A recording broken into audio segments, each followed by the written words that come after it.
Philippine के जजीरे मांडनाओ में 7.8 शिद्दत के ज़लज़ले के बाद सुनामी की वार्निंग जारी कर दी गई है। जजीरे मांडनाओ के करीब 7.8 शिद्दत का ये ज़लज़ला मुकामी वक्त के मुताबिक सुबह तकरीबन 7:40 पर करीब आया। ज़लज़ले के बायस कई इमारतें मुनहदम हो गईं, जब कुछ इमारतों को शदीद नुकसान पहुंचा है।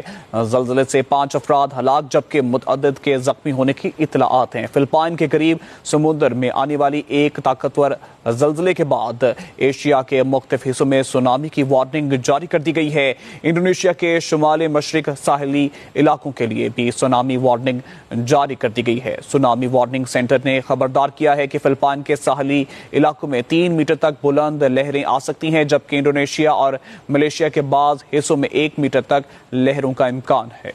फिलिपाइन के जजीरे मांडनाओ में 7.8 शिद्दत के ज़लज़ले के बाद सुनामी की वार्निंग जारी कर दी गई है।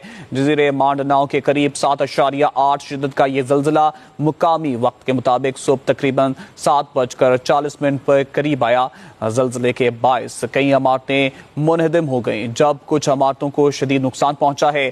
ज़लज़ले से 5 अफराद हलाक जबकि मुतअद्दिद के ज़ख्मी होने की इत्तलाआत हैं। फिलिपाइन के करीब समुद्र में आने वाली एक ताकतवर ज़लज़ले के बाद एशिया के मुख्तलिफ हिस्सों में सुनामी की वार्निंग जारी कर दी गई है। इंडोनेशिया के शुमाली मशरिक साहिली इलाकों के लिए भी सुनामी वार्निंग जारी कर दी गई है। सुनामी वार्निंग सेंटर ने खबरदार किया है कि फिलिपाइन के साहिली इलाकों में 3 मीटर तक बुलंद लहरें आ सकती हैं, जबकि इंडोनेशिया और मलेशिया के बाज़ हिस्सों में 1 मीटर तक लहरों का इम्कान है।